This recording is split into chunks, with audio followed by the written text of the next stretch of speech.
the actual the governments of the different recognised religions and where the governments are. Hey? I usually go to a lot of temples now. What? Oh, you want to rewrite the rules now? I've heard of you. What's a law based on what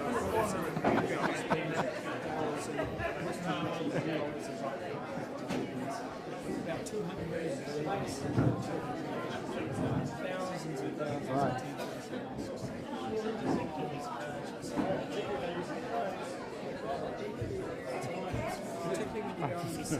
There's a lesson in this for next time.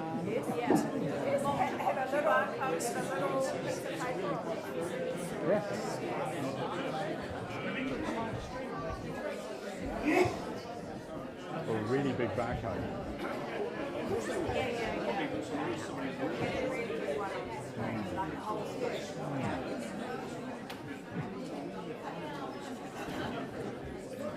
This kind of technical stuff, we try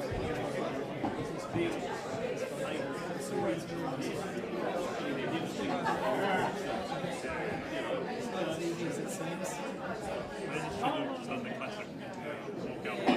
Yeah, that's right.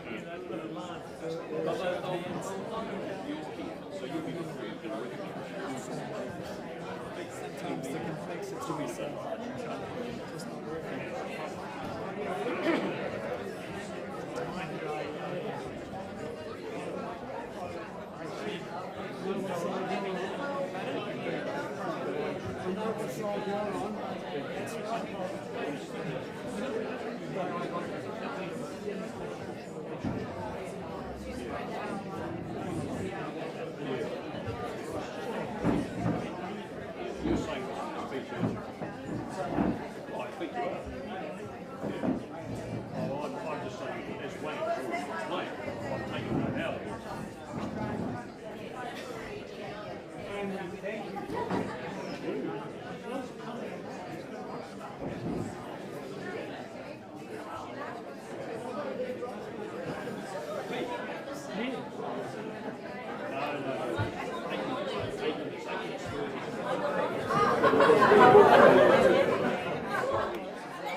Okay,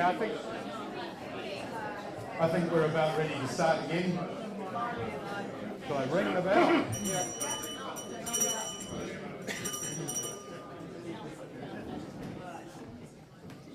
Thank you, everybody. You heard the bell just then, and for the sake of the debaters, I should warn you that when you get to half a minute to go, I'm going to give you a little dingle.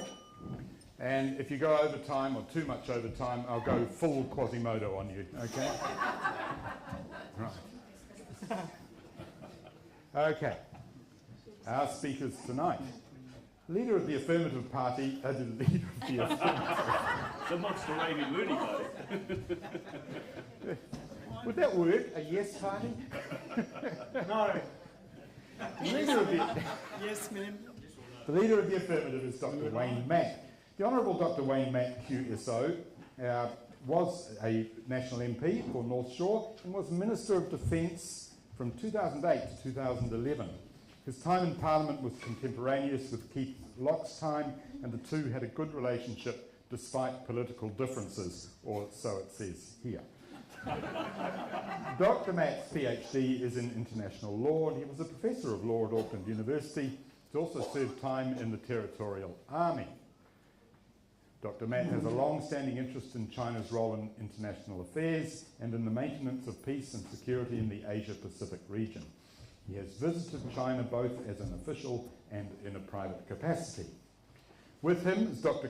Calder, Dr. Cam Calder is a doctor, a business person, and was a politician. He represented the National Party as a Member of Parliament from 2009 to 2014. Since stepping away from Parliament, he's been a member of the Commonwealth Observer Team to the 2015 Sri Lankan presidential election, has travelled widely in Central and South America and Southeast Asia, while continuing to restore a 12th century ruin in southwest France. You know, I thought that word was going to be mansion or chateau or something. It is what it is. He previously served as president of the French New Zealand Business Council and on the committee of the FIPJP, which, of course, as you all know, is the global governing body of the sport in which Dr. Calder has represented New Zealand. Paytonk. Next to him, we have my friend Andrew Dickens, who is a broadcaster of more than 40 years standing. Andrew started as the station manager of Radio B at Auckland University, and his winding path has taken him to the English language station in Monaco, a breakfast show in London, and a long career in Auckland and national radio. He was the top-rating host of the Classic Hits breakfast show for 15 years, and then he spent another 15 years as a stalwart on News Talk ZB, presenting every show, including the breakfast slot. I have to say, I see Andrew in the office, and because News Talk ZB and the Herald are the same company, never seen him wearing a tie before. So, you people are honoured, so honoured. Andrew writes for the Herald as well as a Substack for those, he says, wanting more. And now my notes are failing. The leader of the affirmative, the leader of the negative, and it's not a party, is Trevor Johnston. Trevor Johnston has a... Here we go. Okay. Has a long-time association with Asian and Chinese communities in New Zealand and offshore. In the 80s and 90s, he pioneered the manufacture of plant-based protein foods and dairy substitutes within New Zealand, along with manufacturing partners from the Chinese and Korean communities. Initially supported by the Tyndall Foundation, Trevor led the development and operation of the Warehouse Group's labour and environmental assurance programs throughout its China and broader Asian supply chains from 2000 to 2024. Trevor has travelled extensively in China and is familiar with its contemporary and ancient history. Whoa. He's a member of the New Zealand-China Friendship Society and a close observer of New Zealand's multifaceted relationship with the PRC. Next to him, Dr. Marco de Jong, who is a Pacific historian and lecturer at the AUT Law School. Marco was raised in Tamaki Makaurau with ties to Papapuleia in Samoa, where he holds the chiefly title Whamoina. His work details the history of regional politics and environmental governance in the Pacific Islands, with a particular focus on Indigenous knowledge, nature conservation, anti-nuclearism, and climate change. Prior to joining AUT, Marco completed a doctorate at the University of Oxford as a Rhodes Scholar. And he worked...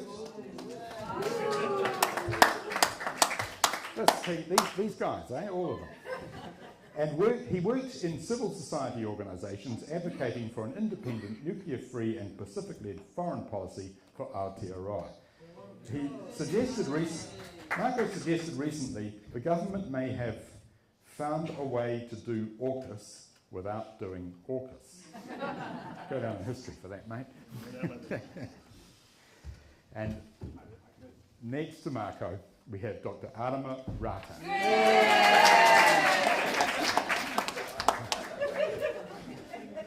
That must be you. Arama is the force multiplier of the negative team. That's right.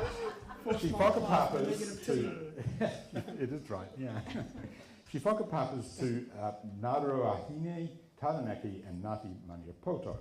She is an independent researcher with current projects on, wait for it, Indigenous solidarities and internationalism, decolonial methodologies and liberatory pedagogies. Dr. Rata is a steering group member and former co-director of leading progressive foreign policy research and advocacy group Te Kuaka. 8 minutes, sorry, 10 minutes, 10 minutes, 8, 8, 8, 8. Little ding, big rings. Got it, everybody? Ladies and gentlemen, I call Wayne Mapp to the floor.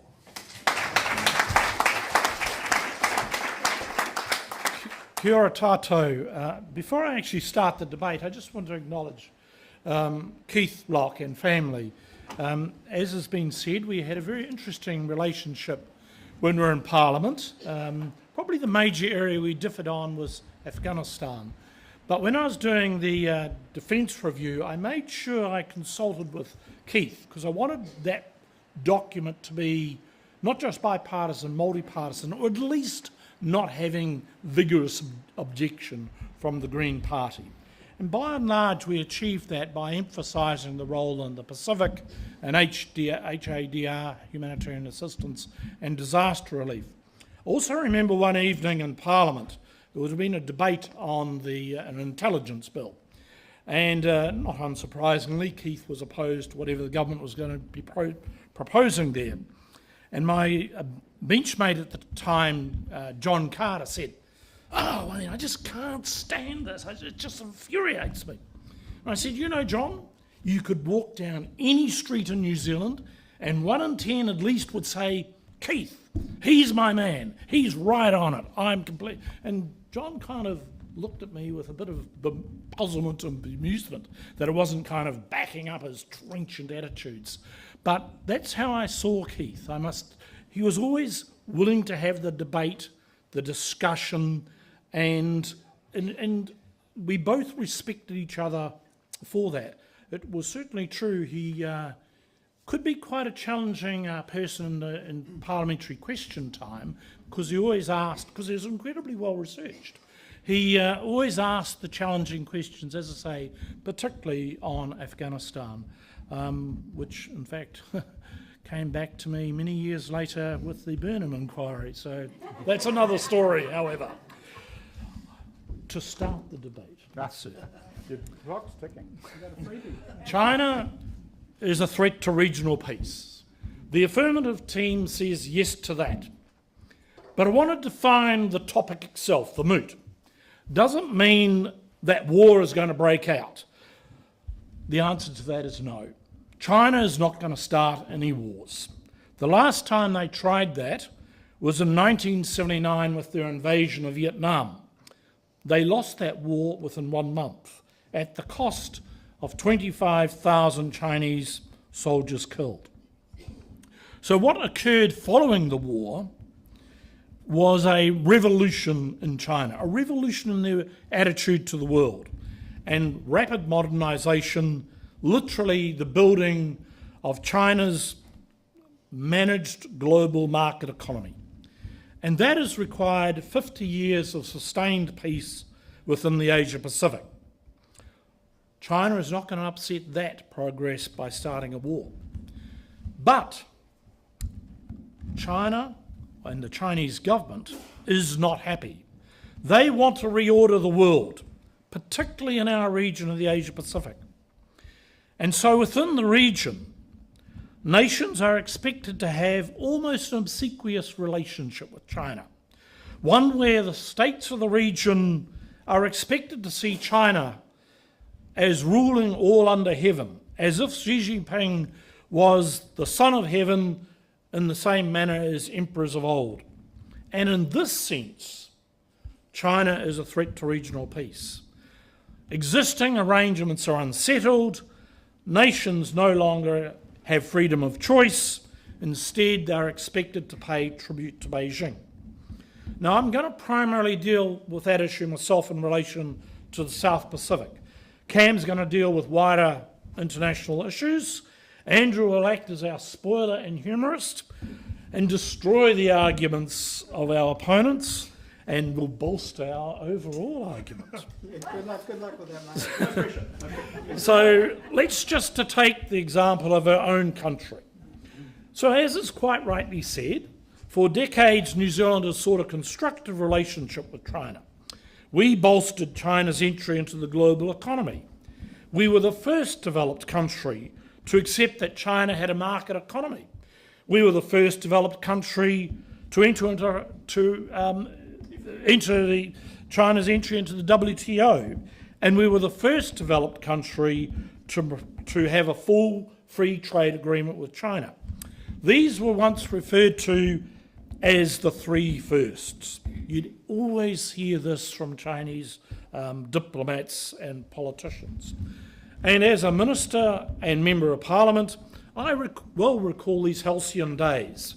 Visits to China were all about building progress and harmony. There was good humour all round, aided indeed by copious quantities of rice wine. You can tell things have changed, because Xi Jinping now has issued an edict that no banquet can have any alcohol at all. And I've just been to China in May this year, several banquets, all Coca-Cola. How do you build a relationship based on Coca-Cola? So, as I said, things have changed. And there is now the frisson of tension. And always people are asking this question: will things go okay? What if we say the wrong thing? Will this derail the relationship? It's all walking on eggshells. Do the wrong thing and you will be punished. Trade will stop or be curtailed. And you can only need to ask Australia how that goes. Now, China has long known that New Zealand's primary security relationship is with Australia and the United States. And I just want to emphasise this particular point because so many people don't even seem to know this. Australia is our one and only ally. So naturally on security issues, we would expect to work closely with Australia to build and maintain that alliance relationship. And it's a two-way thing. You don't just take from alliance relationships, you have to give to them. So I want to refer to three specific things that illustrates the change, how China wants to disrupt and dictate.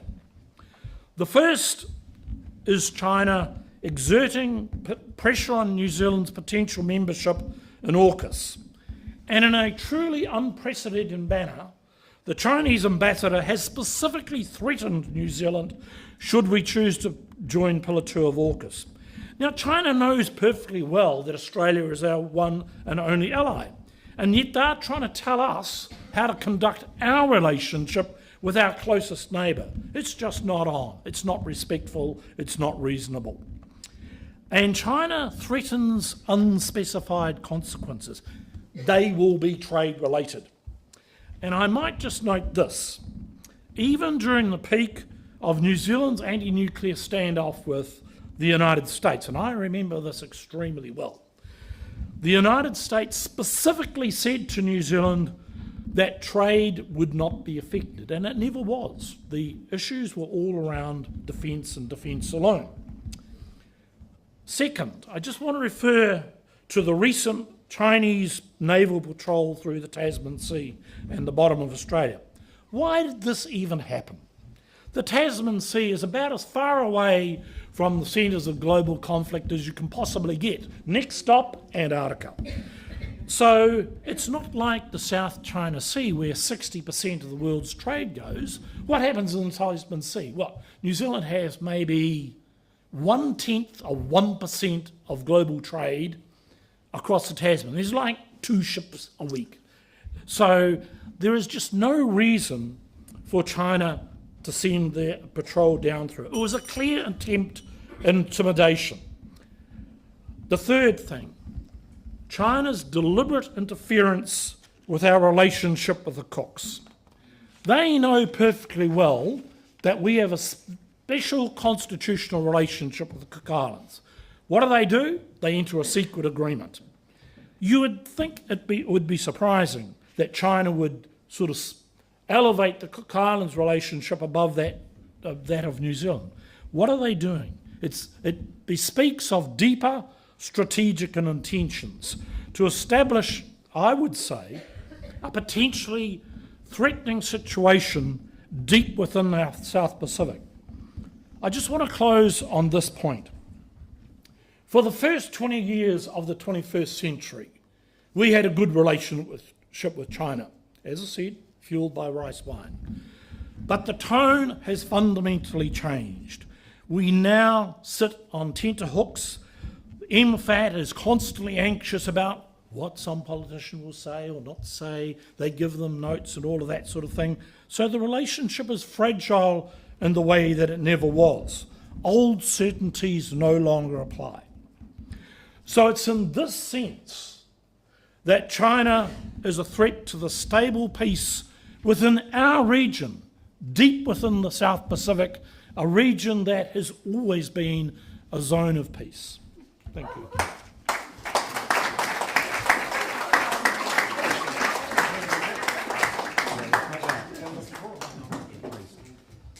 We go home now? What? There was just a bit of distortion in that. Do I get, Thank you, Wayne. do I get a 5-minute preamble? Did you know Keith?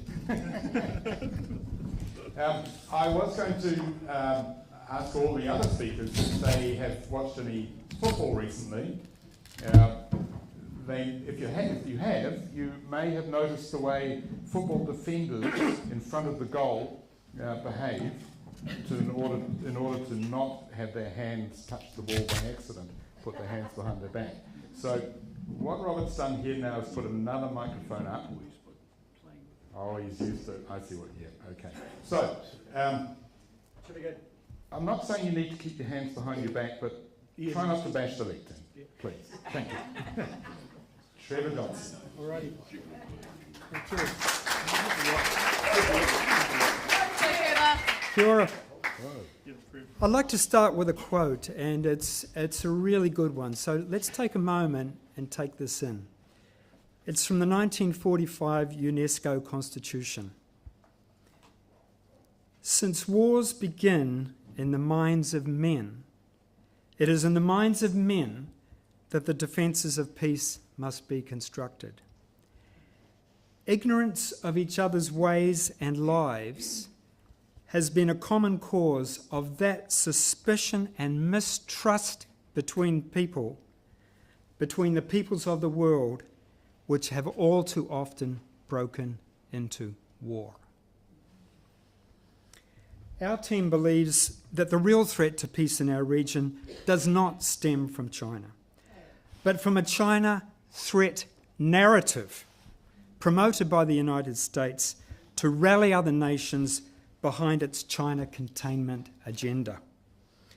China should not be scapegoated for its own success or for pursuing an alternative model of governance. China's relationship with New Zealand and the near Pacific is based on economic complementarity, peaceful cooperation, and mutual benefit. It's our largest trading partner. Two-way trade made $38 billion in 2024, direct investment just over $9 billion. Chinese students, 35% of international enrolments. 250,000 Chinese visitors came to New Zealand in the past year. 5.6% of New Zealanders identify as being of Chinese heritage. Around 100,000 New Zealand residents hold Chinese passports, often maintaining close family or commercial ties with China.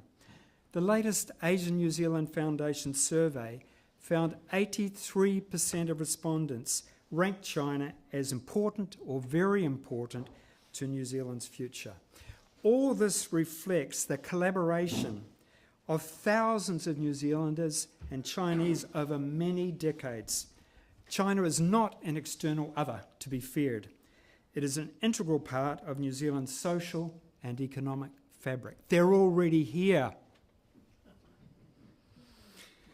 The never again post-World War II sentiment led to the UN Charter, the Declaration of Human Rights, and the Sustainable Development Goals. Tragically, we're now regressing back into great power rivalry. Sinophobia is not new. New Zealand's own record includes the 19th century poll tax and exclusionary laws targeting Chinese migrants. China suffered exploitation and extortion at the hands of Western powers in China's century of humiliation and internal decline. prior to the founding of the Republic in 1912. China played a key role in resisting Japanese occupation during World War II, but after Mao's victory, the Western Bloc quickly reclassified China as a strategic and ideological adversary. Anti-communist fervour, as we all know, flourished in the Cold War until Nixon's 1972 visit began this period of diplomatic normalisation, culminating in the 1979 One China policy. Deng Xiaoping's economic reforms from 1978 began a long period of economic growth for China and its trading partners, with New Zealand, as Matt said, playing a pioneering role, becoming the first developed country to conclude a WTO agreement with China and signing a free trade agreement in 2008.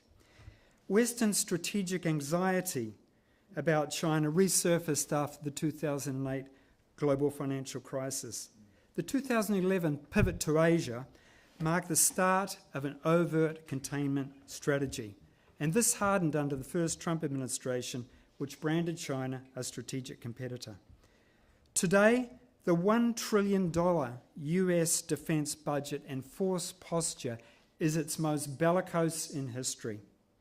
In May this year, US Secretary of Defence Hegseth has stated, "The threat China poses is real, it could be imminent.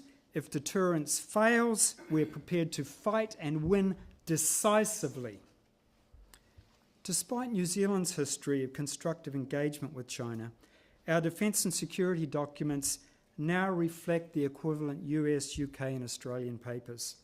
Our official stance has shifted from one of neutral cooperation to explicit concerns, citing foreign interference, cyber threats and challenges to the so-called rules-based order.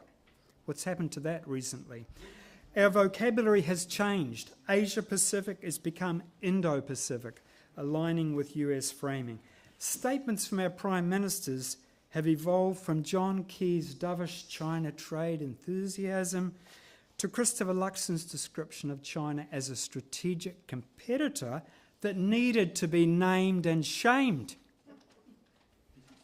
In my view, the China threat narrative does not originate from New Zealanders' lived experience, but from the worldview of the US military-industrial complex, its allied think tanks, the policy elites within the US state and defence departments, and their Five Eyes counterparts. New Zealand's state-owned and corporate media have echoed and amplified these narratives. There is little space in mainstream media for counterfactual perspectives or deeper China context. Public attitudes towards China are too easily shaped by unchallenged tropes and propaganda. The danger of politicised narratives about China is they obstruct clear understanding and are used instead to manufacture consent for completely unnecessary conflict. New Zealand has become an active participant in large-scale military exercises alongside the US and its allies. It's also undertaken aerial surveillance, maritime patrols and naval transits close to China in the South China Sea and the Taiwan Strait. New Zealand has recently strengthened its defence relationships with Japan, the Philippines and NATO. New Zealand is positioning itself as a would-be supplier to the US defence industry. The current $12 billion four-year defence budget includes major investments in helicopters, drones, missiles and space systems, implicitly preparing for conflict with China. China naturally sees these actions as provocative, aligning with US-led containment. It has responded with its own military build-up and tit-for-tat moves, such as the recent PLA transits through the Tasman Sea. Long-standing US ambition to confront and contain its stated enemies is on full display in Europe and in the Middle East today. Likewise, the US military encirclement of China, coupled with aggressive trade and information war tactics, indicates a similar aim to degrade or incapacitate China. With little public debate and no clear electoral mandate, New Zealand's absorption of the China threat has crystallised into effective alignment with US objectives. Is this good for peace in our region? Let's set aside the threat narrative and look at China's actual stance on international relations. It consistently advocates for principles of sovereignty, non-interference and multilateralism. Its global contributions include major investments in the Global South, peacekeeping deployments, climate finance, and 3,000 Belt and Road projects in 150 countries. Its advanced manufacturing capabilities offer worldwide access to affordable, high-quality products, industrial commodities, and climate-positive renewable energy technologies. 120 countries count China as their largest trading partner. According to the 2025 Democracy Perception Index, 79% of countries had a net favourable view of China. China's repeatedly stated vision is one of a shared future for humanity, grounded in mutual respect and common development. The current extreme negativity, the malaise in international relations, means lost opportunity, damage to global morale and aspiration. Excessive militarization and dystopian visions of an AI-driven space warfare, for God's sake, rob the public of the vision and funds needed to tackle the problems we face. Climate, health, education and social equity. The New Zealand government should reject the fear-mongering threat narratives, the war-mongering threat narratives, reject them and exhaust all diplomatic efforts in pursuit of a positive, peaceful vision for New Zealand's development, which includes Te Ao Māori perspectives and the aspirations of our Pacific Island neighbours. China is not a threat to regional peace, but a willing and able partner for Aotearoa New Zealand on a journey to a better future. Thank you.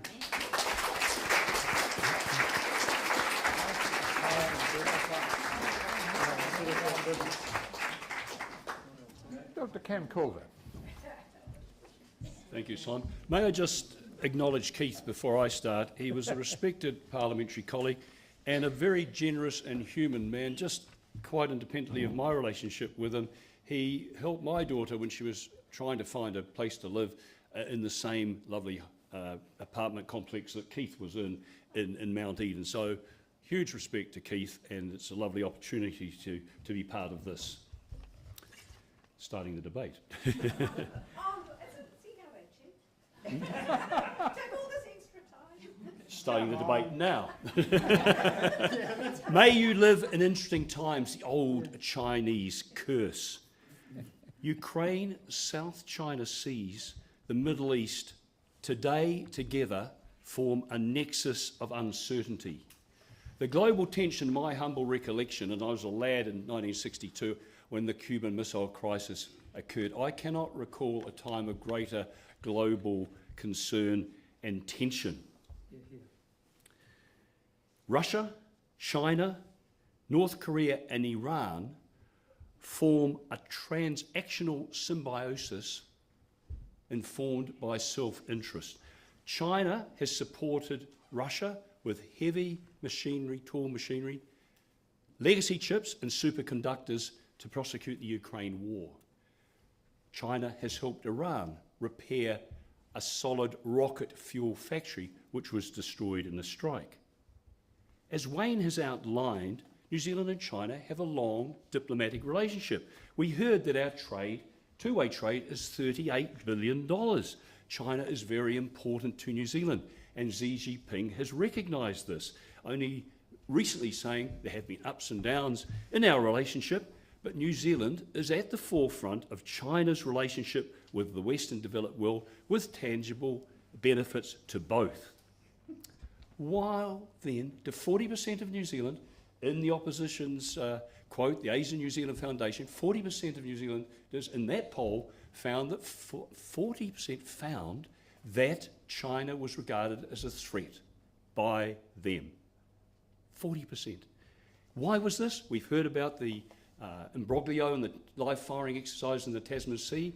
Admiral Hammond, the Australian Naval Admiral, said the most tense strategic environment in 80 years. This was echoed by the commander, the general commanding Japan's self-defence forces. Wayne also mentioned about the Cook Islands. Why did China do this? And Wayne has outlined the sequelae of this move. For over 5,000 years, China was largely inward-looking. Under Deng Xiaoping, China had a policy of reform and opening up. They had a slogan: hide our capabilities, bide our time, get things done. There was restraint in foreign policy, but they've always had a 100-year view. I was in Tanzania in the 80s, and I was aware of the Dar es Salaam railway going off from Dar es Salaam into Zambia so China could get hold of the strategic copper that Zambia had in spades. The Chinese economy expanded hugely from the early 2000s. In 2003, it's hard to believe, but China's economy was less than that of Italy. In 2007, it was greater than Japan. In 2014, it was 60% of the US. Last year, total trade for China was $6.2 trillion, almost $1 trillion more than that of the United States. The US is being jostled on the global pavement by the new kid on the block. Xi Jinping came to power in 2012. In 2013, here in Kazakhstan, he announced the Belt and Road Initiative, the aim to connect China around the world. This is composed of hard infrastructure, things like trains, ports, roads, broadband networks. But financial terms, what? 7.5 minutes, mate. No, you didn't start from when I was talking about Keith. I did. No, that's not going on. Carrying on. I mean, ultimately, you know, you've taken me off the page now. Hard infrastructure, trains, ports, and broadband. However, these final terms often lead to significant debt and so-called debt trap diplomacy. BRR is huge, embracing 140 countries, as we heard, 75% of the world's population, 50% of the world's GDP. As I've been unfortunately curtailed by my encomium to Keith, I will actually miss out a large amount of my speech, and which I timed at 8 minutes before I came along. So we have a major source of tension in the South China Sea with the 9-dash line in Chinese maps. The UN do not accept this, the UN Convention on the Law of the Sea, deemed illegal by international Cam, tribunal. I have made a mistake. You keep going. I will Let's hear that bit. I'm sorry. From the top. I will resume where I was. They need it twice. Okay, we're coming back now to the Belt and Road Initiative. So the Belt and Road Initiative, unfortunately, whilst it's very good for some of the recipients in the short-term measure, means a loss of political, diplomatic and strategic sovereignty. In the Pacific, China has signed agreements with many island nations. The security agreement with the Solomon Islands is particularly concerning because it's opaque and it allows Chinese to deploy forces if Chinese personnel or projects are somehow threatened. Military agreements have been signed with Fiji and Tonga. Tonga has $190 million of debt, representing a quarter of GDP, owed to China by 2030. China has moved from being a strategic competitor to a strategic adversary. The US in the past emphasised alliances, values and predictability. Trump upended the old settings. We are now in a spiral of uncertainty. Vegetius said in Roman times, if you want peace, prepare for war. Western nations have taken heed after decades of ignoring their military, allowing it to be degraded under the US umbrella and upping their military spending. In 2000, the US had unmatched military might. The Pacific was considered a US lake. The US led a rules-based international order, emphasising freedom of navigation, respect for sovereignty and peaceful dispute resolution. In 2000, US also commanded the world economy. No more. The Chinese People's Liberation Army is the world's largest active duty military unit, 2 million personnel under arms with 500,000 in reserve. China is developing and integrating cutting-edge technologies, AI, hypersonic missiles, space cloud-based capabilities and quantum computing. Xi Jinping has given instructions to the PLA to be ready to invade Taiwan by 2027. Massive rehearsals have been held mobilising amphibious forces around Taiwan. As we said before, a major source of tension is the 9-dash line on Chinese maps. This extends over 90% of the South China Sea, far beyond China's economic exclusive zone, and involves overlapping with territories claimed by Taiwan, Vietnam, Philippines, Brunei and Malaysia. China's multiple military provocations in many areas and different levels seem to be their default position. Challenges to the rules-based order and freedom of navigation are common. Admiral Paparo, the commanding officer of the Indo-Pacific Command, is very concerned at the potential for unintended consequences and escalation leading to conflict. In summary, China's massive military build-up is unambiguous. The Belt and Road Initiative brings short-term benefits to recipients, but disrupts the status quo and is often accompanied by loss of political, diplomatic, and strategic sovereignty. China is a real threat to 80 years of relative calm and regional peace in our Pacific.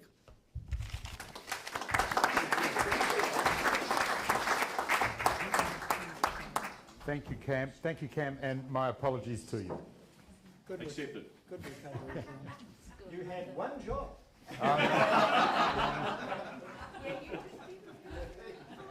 I should have worn my tie.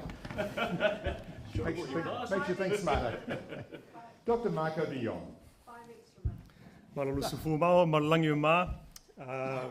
In offering a Pacific perspective to tonight's debate, I want to share with you the highlight of last year's Commonwealth Heads of Government meeting in Samoa, which I had the pleasure to watch online with all the others who aren't King Charles or didn't have a boat to spare.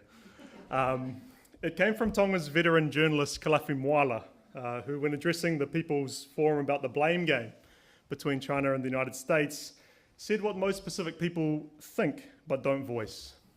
That Pacific history is full of violations by the same colonial powers who are now saying to us, watch out for China. It's hypocrisy, he said. In other words, Pacific people know who has been happening to them. Now, Kalafi's words would have been startling to a lot of dignitaries there who assumed their beneficence is met with Pacific passivity. Imagine King Charlie's shock. Not only are Pacific people not naive, they also disagree. So turning to the moot, I want to make a couple of suggestions. The first is that if China is to be deemed a regional threat, that should come from within the region itself. The second is that the region already has a well-articulated vision for peace, so any threat should be judged in relation to that. So after Trevor has told you, like Roosevelt, that there is nothing to threat but the threat itself, I want to focus on how that threat undermines Pacific-led regional efforts towards peace and what that means for us in Aotearoa. So Pacific nations consider themselves friends to all, enemies to none, and do not view China as a threat per se. They acknowledge China's long-standing presence, historically through Austronesian voyaging and more recently through diplomacy and the diaspora. China's interactions with Pacific leaders reflect a culture of mutual respect. Its development assistance is constructive and, while not altruistic, is often seen as imposing fewer direct demands on sovereignty than that of traditional partners. So Pacific leaders know that there are no free lunches and there are no angels. They also know that major powers do as major powers do, and that singling out any one is immature and strategically foolish. As small states caught in between, they have to work with everyone. They cannot pick sides. Maintaining a diverse set of relationships is vital to fostering resilience and development while reducing dependence or economic coercion. That in turn is the essence of self-determination and agency. So when our interlocutors, and I have here, murmur darkly about how the Cook Islands or the Solomon Islands or Tonga are pursuing a relationship with China and falling into debt trap diplomacy or offering up a holiday base, ask yourself, isn't that their right and exactly what New Zealand does? Why is it the threat when they do it And what makes us any better placed to manage the apparent risks? Why the double standard? Pacific nations are less concerned about China than with how rising geopolitical tensions are compounding regional crises. As such, they declare that the climate crisis remains their greatest security threat. We see across the Boy and Bikatawa declarations and the 2050 strategy for a Blue Pacific continent how Pacific nations have articulated a vision of expanded security that focuses on human development, climate action, and nuclear disarmament. This September at the Pacific Islands Forum leaders meeting in Honiara, leaders will gather to consider declaring the Pacific an ocean of peace. This comes from a proud legacy, with this year marking 40 years since the signing of the Treaty of Rarotonga, which declared the South Pacific a nuclear-free zone. Indeed, not since the Cold War has it been so necessary to insulate the region from outside rivalry. But an ocean of peace sits uneasily against a backdrop of increasing militarization in the Pacific. It should be a concern for all Pacific people that while only 3 Pacific nations maintain armed forces, Papua New Guinea, Fiji and Tonga, that the region has become one of the most militarized in the world. Beyond the unprecedented missile launches, nuclear submarine bases and reclaimed airfields, a lattice work of policing, disaster relief and maritime surveillance agreements, signalling an increasingly instrumental and securitized approach to regionalism, which serves to divide Pacific nations and to distract from their priorities. Unfortunately, the ocean of peace also confronts a regional reality where peace is denied to many. Think of the need for decolonisation in West Papua or Kanaki, where colonial crackdowns continue. And we can think last May, France deployed 7,000 gendarmes. There's urgent need for nuclear remediation in Maunganui in the Marshall Islands. And again, I'm in a bit of an anti-French mood because this week is the 40th anniversary of the Rainbow Warrior bombing. So we'll never miss an opportunity. But they spent a couple of £100,000 trying to discredit science that showed the health effects of tests in Moderator and Whangataufa atolls. In the region, there are also pressing social challenges, such as the growing crisis of gender-based violence, health issues in the form of non-communicable diseases, and the increasing likelihood of political instability through corruption, transnational crime, and arms proliferation. The competition for regional influence between major powers does little to address the real drivers of insecurity. It prioritises strategic positioning and control over building mutual understanding. As Arama and I have discussed elsewhere, the region is increasingly treated as a sacrifice zone, a military buffer, a climate disaster area, and a resource frontier. But if we're honest, the drivers of insecurity in the region do not originate solely in Beijing. Who talks of America first in Guam? Who is mulling joining AUKUS? Who withdrew from the Paris Agreement or the Beyond Oil and Gas Alliance? Who circumvented the ISA to kickstart deep sea mining? Who says drill baby drill? So where does that leave New Zealand? China may challenge the existing regional order, but it's the order itself that threatens Pacific peace. In a world that is increasingly multipolar, I think New Zealand should be entirely unsentimental about a rising China, as equally a declining United States, and focus on our collective and regional security, thought broadly. Historically, under ANZUS, New Zealand promoted economic development in the Pacific to encourage political alignment and deny Soviet influence. At times we sought greater independence or acted as a conduit for Pacific priorities like decolonisation, nuclear disarmament, or climate action in order to create a favourable geopolitical environment. But today we're witnessing a shift from decades of denial through diplomacy and development to deterrence through defence. Prime Minister Luxon has spoken of New Zealand being a force multiplier and a lockstep with Australia. Official advice calls for strategic alignment and integration through groupings like NATO's Indo-Pacific 4, the Partnership for Indo-Pacific Industrial Resilience, Five Eyes Science and Tech, Operation Olympic Defender, and even potentially even AUKUS Pillar 2. New Zealand is looking to retool its military capability. Declassified briefings to the ANZMAN dialogue in December mentioned deterrence as an increasingly important element of New Zealand's national security strategy. Recently, we saw that carry through the Defence Capability Plan with its focus on enhanced lethality and deterrent effect, extended strike capability and integrated ANZAC force, and so on. We're not just aligned, we're increasingly entangled. And in seeking security outside of the region, we risk becoming the threat within it. So let me leave you with this. New Zealand faces a fundamental choice between a Pacific-centred foreign policy centred on regionalism and its priorities and an Anglosphere-oriented one arranged principally in support of US military primacy. If we're serious about peace in the region and our place within it, That choice will require a firmer grasp of the national interest and a greater degree of strategic independence, not just a willingness to feel threatened. Toftaiti lava.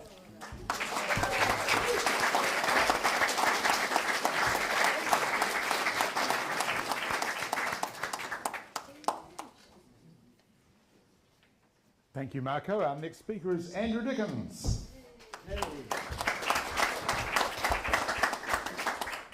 Kia ora everybody, ko Andrew Dickens aho, I'm from New South ZB and I just spoke some Maori. Thank you. And I'd like to welcome all of you here on this horrible night.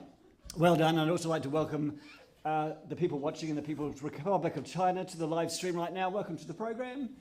And I hope you're enjoying looking at the QR codes, of course, that our audience clicked on beforehand. Hello, China. It's all good. Welcome to your paranoia. Yeah. Thank you so much.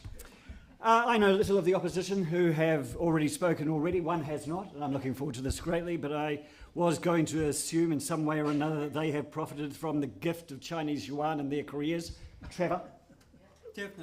Definitely. And therefore cannot be seen as unbiased and therefore discounted from the entire argument. Trevor indeed stood on stage grasping a piece of technology manufactured in China. Proudly. The speakers have all mentioned the past success of our relationship with China. But that does not mean it may not pose a threat in the future. And of course the moot is China a threat to regional peace? And I think the moot centres on words. And the words that I think it centres on is threat and peace. So a threat is an intention or a capacity to inflict harm. It's not limited to direct aggression. There are all sorts of threats. There are 4 of them mainly, and according to the dictionary, indirect, veiled, and conditional, and just the plain old threat. And I think when you start thinking about indirect and veiled threats, you start seeing where my argument's going to go. This is precisely the danger that China poses right now. We must not equate threats to peace, which is the second operative word, solely with warfare. Peace in 2025 can be undermined through all sorts of things. Economic coercion, political influence, strategic disruption. Discord within our region is by definition a disturbance of peace. So, China. China is a great success. It had a big ideological shift in 1978, Deng Xiaoping's reform and opening up policy. It has rapidly expanded its capabilities across economic, technological and military domains. The transformation has challenged the established global order. I think we're all agreeing with that. Historically, they're good at this stuff. China's mercantile culture thrived for centuries, millennia before communism. And post-1978 and other developments, including the failed invasion of Vietnam, it decided to re-embrace trade and industry and has become the world's manufacturing powerhouse. Western companies, eager to access cheap labour, transferred technology freely. That's a fact. He was using it, made in China. China absorbed it quickly, building world-class infrastructure and amassing vast capital reserves, which, as Trevor also mentioned, those reserves are being used. The Belt and Road Initiative, which he praised. 150 countries benefiting from China's largesse. But there's another old saying that no money is given for free. There's always a price. Who, pays the piper? The piper gets to choose the tune.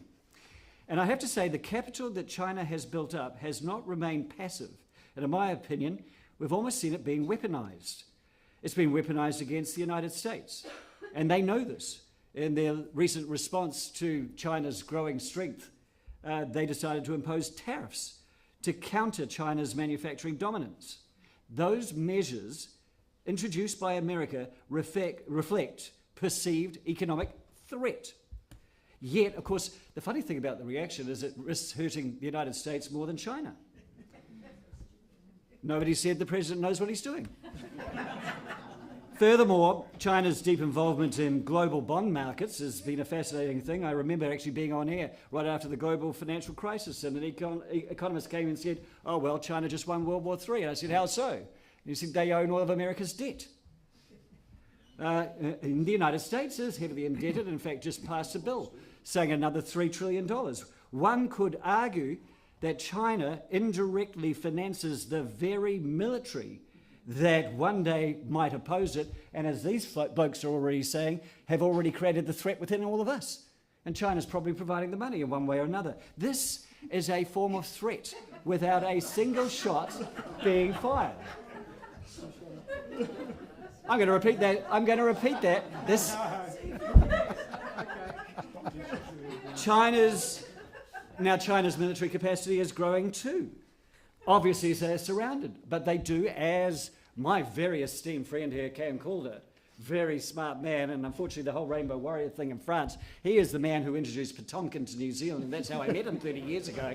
So this is a bad timing for all of us. Bad timing for all of us. But yeah, they've got the biggest standing army in the world, 2 million souls who are ready. Now, why are they there? Why do they have 2 million? Is it because they feel threatened? But 2 million's an awful lot. I'll get back to that a bit later on. So in the South Pacific, China has expanded its footprint through infrastructure investments, Belt and Road, obviously, roads, ports, government buildings, welcomed by cash-strapped nations. Yet these projects often come with strings attached. And we saw that in the Cook Islands. Chinese investment, as well noted by my leader, who unfortunately I was going to say is fantastic until I found out he took a paid trip to China a month or two ago, so he's accepted all of that as well. Anyway, in the Cook Islands, the relation, and as he pointed out, discord is not peace. I am on their side.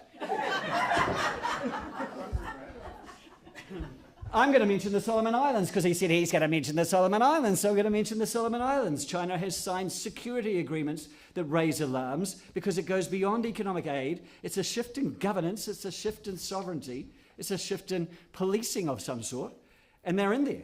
We've seen this strategy before. There's the somewhat apocryphal story about the Sri Lankan port that China financed, but when they failed on the loans, China now owns that thing. Is it a beachhead? And that's a word I'd like to use. They use capital as a beachhead to gain influence for the future.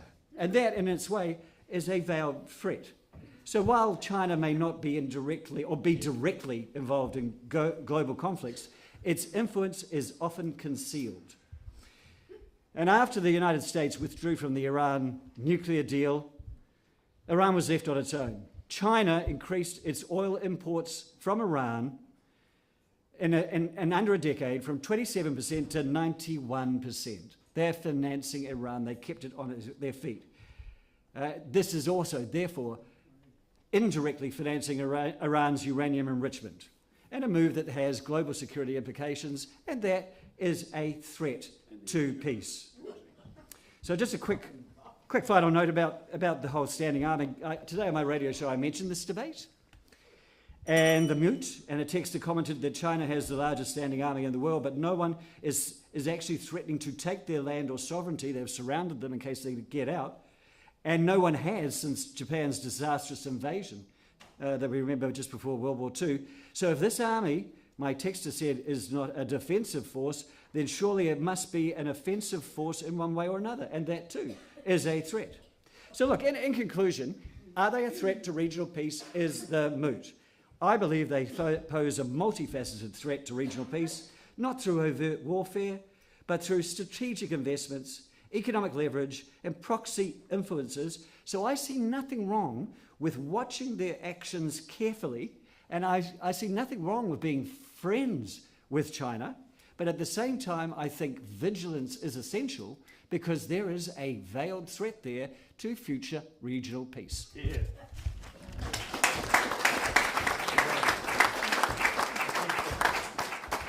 Thank you, Andrew. And our final speaker. And I was in time.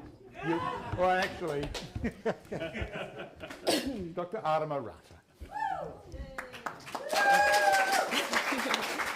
Tēnā koutou te tuatahi me mihi atu ki te kaiwhakarite o te rā, tēnā koe te whanaunga, nā tō whakaaro e tuku atu ki te wāhi ngaro. I'm honoured to be able to speak with you tonight, invited by Mairi in remembrance of your brother Keith. Kia ora to the whānau who are here tonight.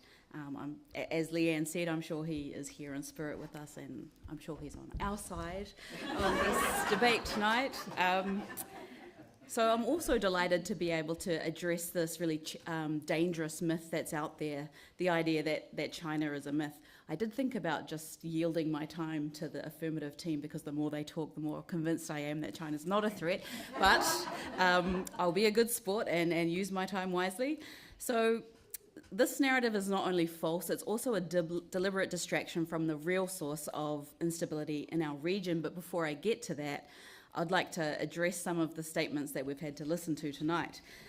So the affirmative team would have us believe that China poses a threat because China has increased their military spending, because China is becoming increasingly assertive, making territorial claims over shoals in the South China Sea, continuing to assert their claim on Taiwan and the patrols that we've heard of here of the Tasman Sea.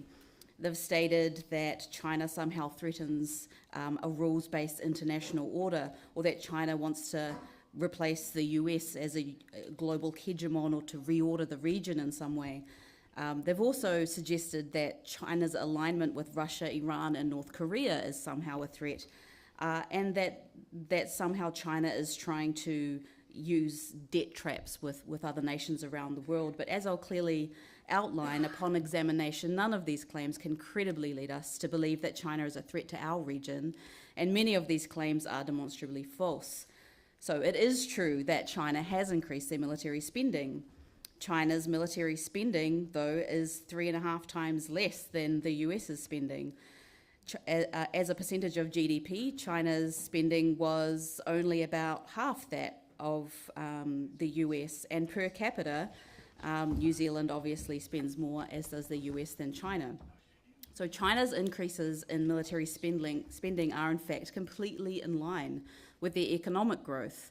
And any way you slice it, China still spends far less than the US, an aggressive superpower that is openly preparing to go to war on China. So we can see that China has actually been demonstrating restraint militarily.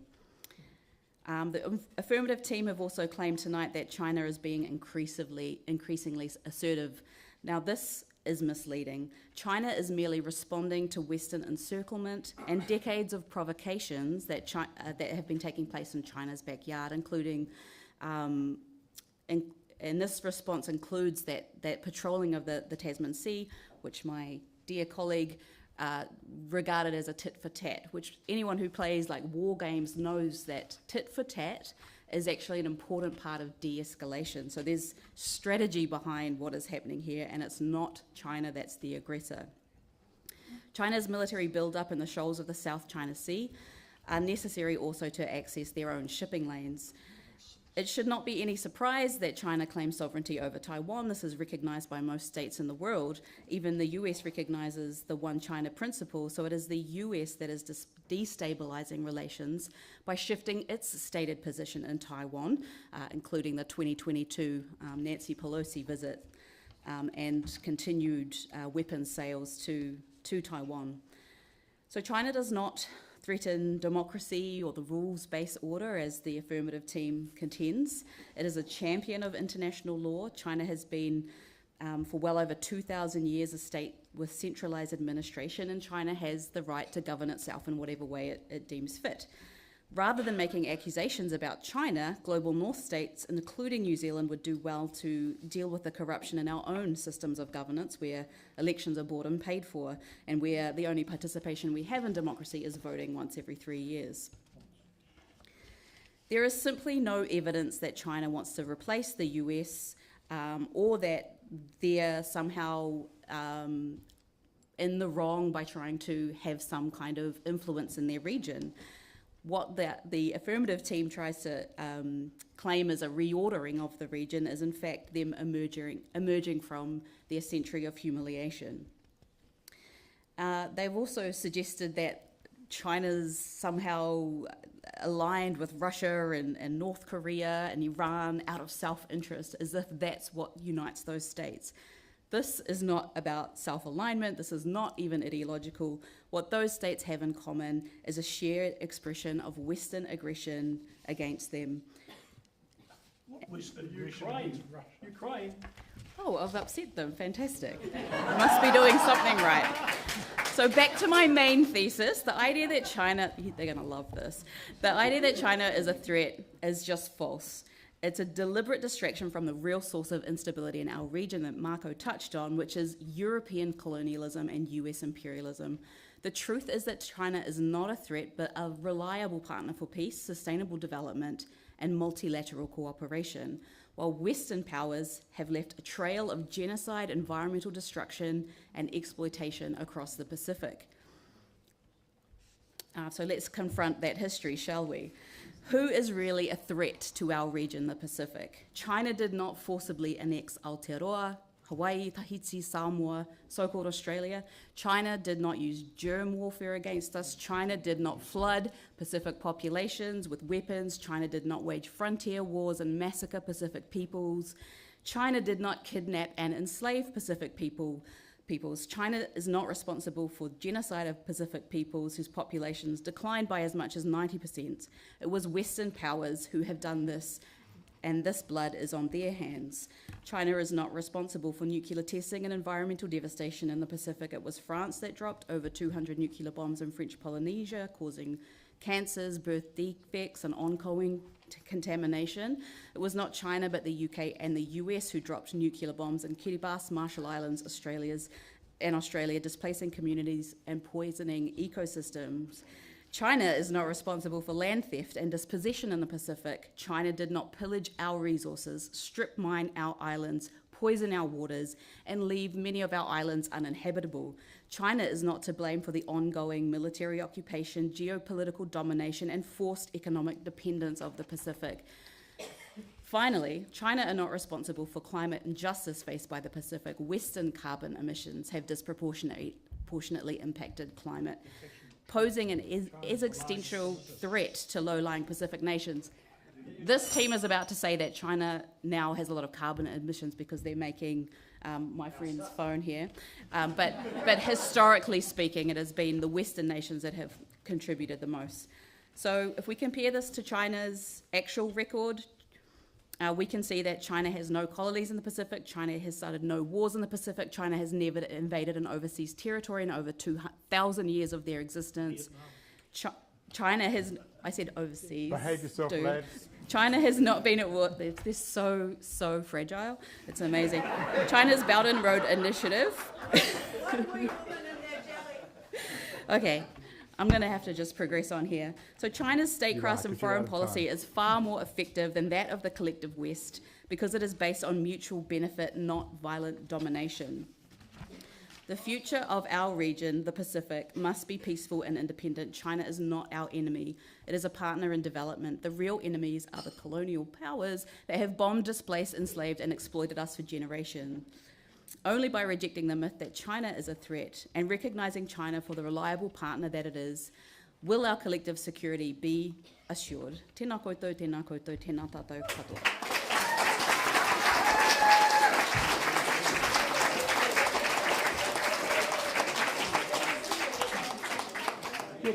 Getting tense, eh? So we have now arrived at the point for the leaders to give us their summings up. Now they're going to get just 2 minutes to do this, and we'll go in the formal way of negative and then positive. I just remind you, unless Trevor, you're not at all ready. Heads up, Marco's going to do Oh, okay. You're good with it? Hang on, Marco. Just want to remind everybody you should be thinking about whether your mind has been changed or not, and getting ready to vote again. Marco. Down on the TAB sign because I knew the outcome. Well, I would too, but then I heard that that Wayne was paid to throw the bait, so I don't know, I'll give my money back. We also heard from Wayne that about this sinister rice wine embargo, which threatens our ability in New Zealand to buy nuclear submarines. Just one point of correction on the PLN Navy transit. If you look at what it was doing, it was circumnavigating Australia. Live firing. Why? No. Live firing. No, so there was live firing. No, there was live firing in the Tasman Sea. It's not in international waters. It's all legal. But if you look at what it was actually doing, it was viewing the port docking of a US nuclear submarine, the USS Minnesota in Perth, in the new base. So I say that because It's all right then. no. I say that because entanglements bring threats closer to us. and potentially closer to the Cook Islands, where we've heard how there's going to be a new Club Med base for holidays. And then I thought the axis of evil thing was interesting. I mean, after the US strikes on Iran, illegal strikes on Iran's nuclear facilities, we actually saw an axis of evil and a nexus of uncertainty. He was uncertain, which makes us.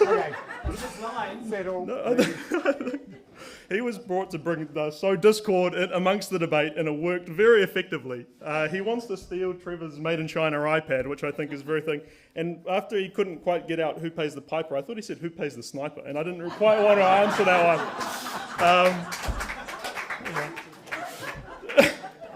In sum, the threat is the China threat narrative. Regional peace is indeed threatened, but not exclusively or principally by China.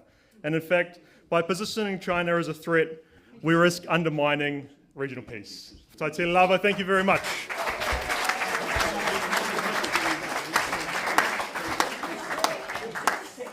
Thank you for that acknowledgement. Thank you for that acknowledgement. Regional peace is threatened by China. Thank you. That's what we're saying. Okay. Actually, you want to just keep going like that for 2 minutes? Thank you, Wayne.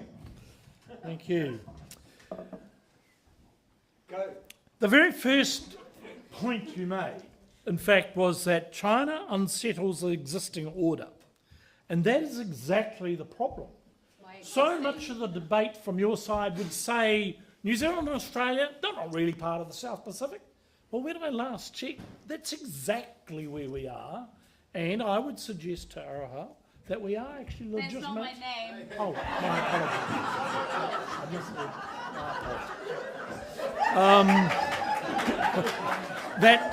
That we are legitimate nations, and in the case of New Zealand, founded by a treaty. So, it's our lake, do you? Oh, well, we have an interest in what happens with all of ourselves. And the thing that China does, it does all its deals unilaterally, whereas the other nations who invest tend to do it multilaterally. That's a fundamental difference, and that's what unsettles things. Now, I was just going to conclude really on this point. When was the change? Because for most of the first decades of the 21st century, China and Western nations generally, New Zealand in particular, had a very good and benign relationship with China. When was the change? The change was when they unilaterally started to reclaim the shoals within the South China Sea and then turned them into military bases. Who were the first objectors to that? The Philippines, Vietnam, Malaysia, all their neighbours, in fact. So that is, well, those are the countries that were most affected.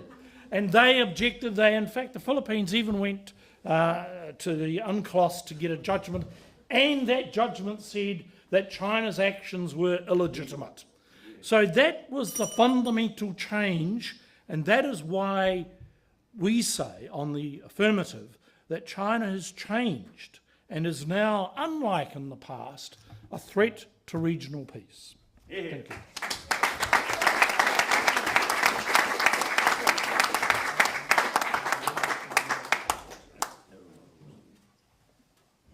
and that is that. So, if you're interested in a background to New Zealand's diplomatic and political history with China in recent decades, I can recommend to you Sam Sachdeva's article in Newsroom, published today. He started by quoting Philippe Petit, who was the Frenchman, not a politician, not a diplomat, not a soldier. Thank you. He was a tightrope artist. He was the man who strung a rope between the Twin Towers from the Notre Dame, elsewhere, and walked across. And he said, my journey has always been the balance between chaos and order, which is, Sam Sachadeva in his article uses that as a metaphor for diplomatic and political life, in particular in relation to United States, China, and in this region. It's not easy, there's no simple answer. I think that's probably the fair first place to start. But we have heard 6 extraordinarily entertaining and erudite and informed ways to tackle the issue, and I hope everybody has gained a lot from it. So what I would like you now to do is form a kind of rugby scrum, because orderly queues are no good. Is the QR code up there? If you can reach it from your phone there, that's good to do. If you need to go over and get closer, please go and do that now as well. So if we don't change our minds, we still do it? Oh, that's a good question. Anybody know the answer to that? Is it necessary to vote if you're not changing your mind? Yes, it is. Because we know, you must, in fact, because we want to measure the number of people who have and who haven't. This is going to be a case of regression to the mean. Or spare and mother-in-law. That's all right. I'm very sorry he made such a basic mistake, It's fine. which I have totally no idea what obliterated our argument.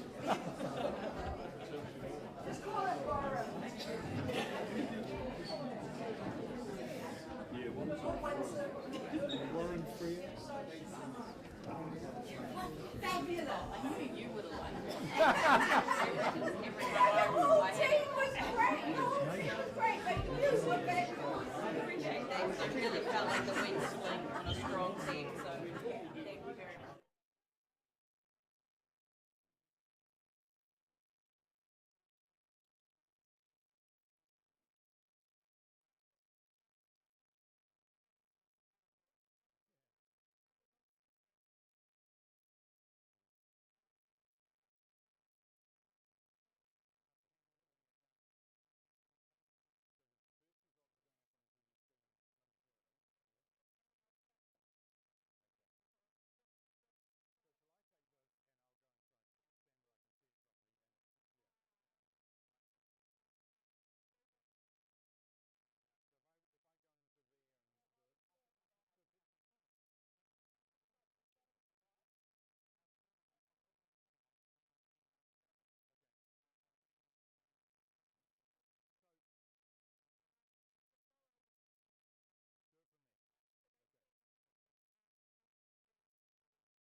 Sorry, hang on.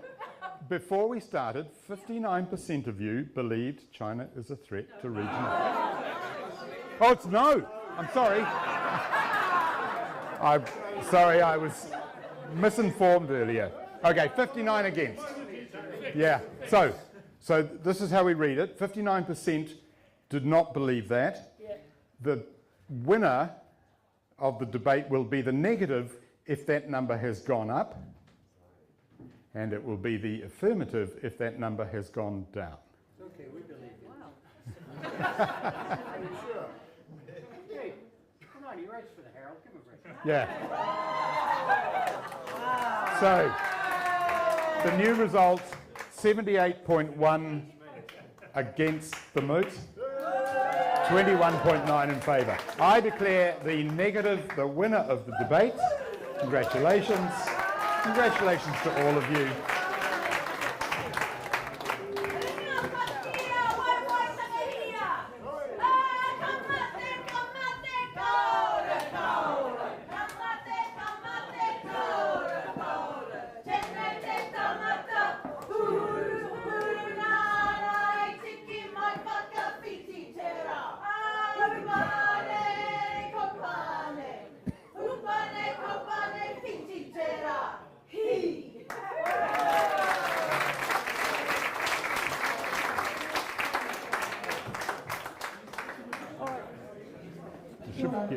All right, folks, so much paki for everyone that participated in the debate tonight.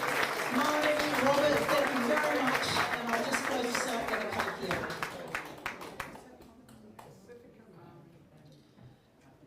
Kia kara kia tātou. Kua mutu o mātou mahi mo tēnei wā. Managitia mai mātou katoa o mātou hoa o mātou whānau. Ai o ki te aorangi, haumi e, hui e, tāi ki e. Kia ora and see you next year. Kia ora. Thank you. Thank you. Thank you, Wayne. Where's that mic? Can I take the mic? Oh, you may. Safe travels, everybody.